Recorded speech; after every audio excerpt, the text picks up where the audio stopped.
It is an honor to be here with all of you at Madison Square Garden.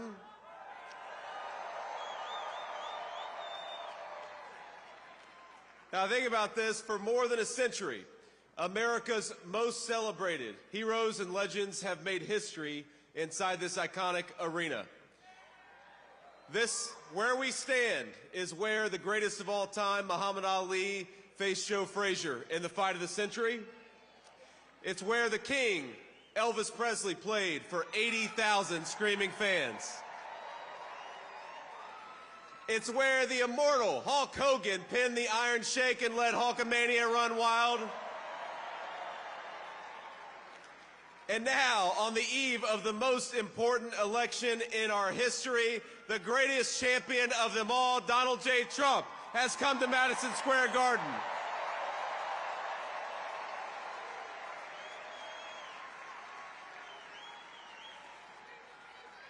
And I believe in just 8 short days, we are going to turn the United States of America red and make Donald J. Trump the President of the United States.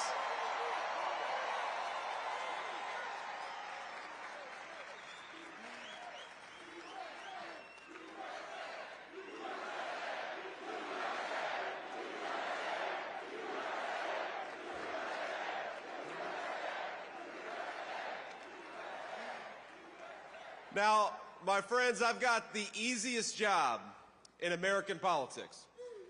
Think about this.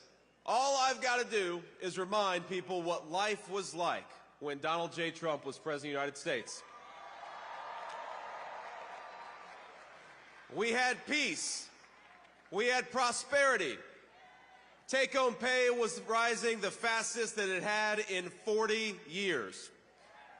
Inflation was at 1.5%, the lowest that it had been in a generation. Gas and groceries were affordable. And when Donald Trump was president, we had the most secure border in the history of this country.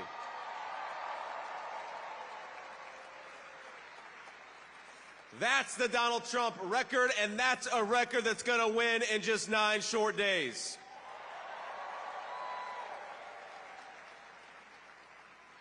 Now, I'm going to maybe surprise a little bit of the folks in this arena, because I'm going to be a little bipartisan here. I'm going to talk about Governor Tim Walz, and I got to be honest with you, I feel bad for him. No.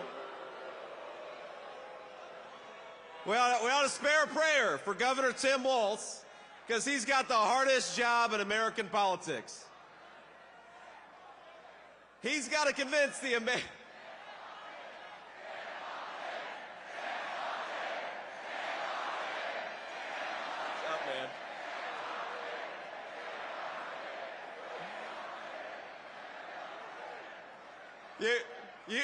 You all can say that. I probably shouldn't say that. But think about our friend Tim Walz has got to convince the American people that Kamala Harris is going to somehow fix the very problems she's been creating over the last 3.5 years. He's got to pretend that Kamala Harris didn't open up the southern border and let millions of illegal aliens in, even though we know she did. He's got to pretend that Kamala Harris didn't cast the deciding vote on trillions of dollars of new spending, which created the worst affordability crisis in 40 years in this country. And he's got to pretend that Kamala Harris actually has ideas in her head for how to govern the United States of America. Now, if you are the praying type, and I imagine a lot of us are, please say a prayer for Tim Walz, because they're asking him to do the impossible.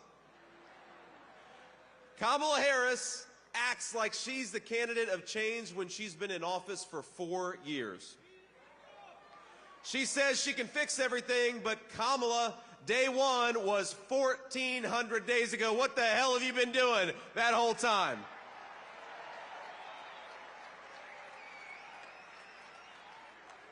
Now, my favorite Kamala Harris moment is that when somebody asks her for specifics on how she'll make life more affordable or groceries cheaper, she'll say, well, I grew up in a middle-class family.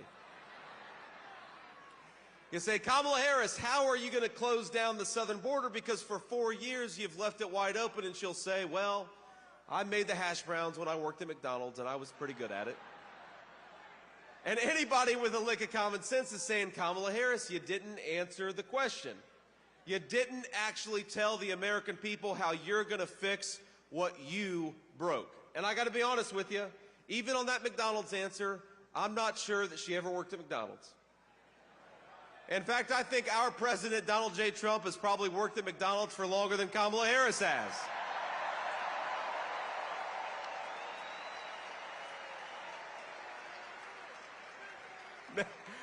Now, I will say, I'm going to say one thing in Kamala Harris's defense. She does one thing very well.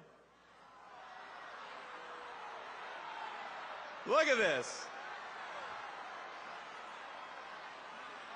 You guys, you weren't expecting me to be so bipartisan, but I will say this for Kamala, that every time she does an interview, I think Donald Trump picks up about 100,000 votes.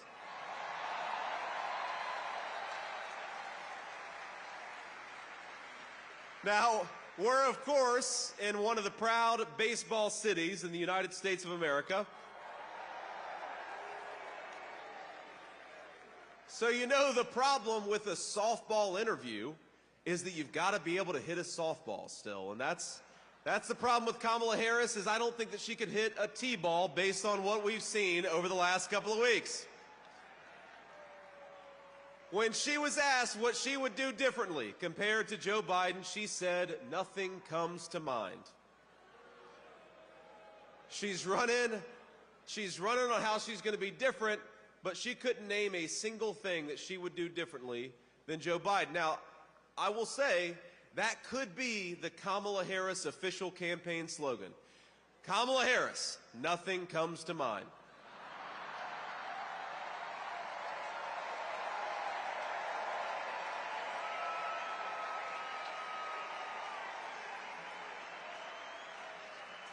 Now, the other day, CNN asked if she had made any mistakes as vice president. Now, here's what she actually said, and I am quoting word for word. She said, in my role as vice president, I mean, I've probably worked very hard at making sure that I am well-versed on issues, and I think that is very important.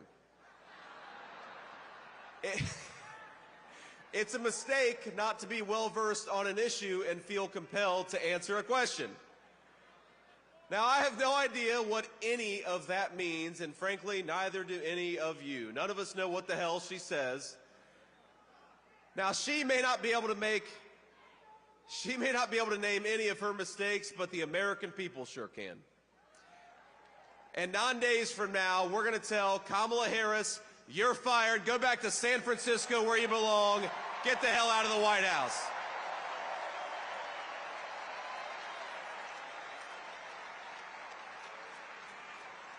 Now, together, Donald J. Trump and all of us as part of this movement are going to unleash a golden age of American prosperity. We're going to make life affordable again in the United States of America. We're going to put the American dream of homeownership within reach for millions of American young people. We're going to secure our border, and we're going to keep our families safe. We're going to protect your right to free speech and religious liberty. And we're going to do it all thanks to the leadership of one man. Now, we have to remember, that one man, Donald J. Trump, 8 years ago, go back 8 years, he had everything. He had fame, he had fortune, he had family, he had friends. But he gave up the easy life to save the United States of America.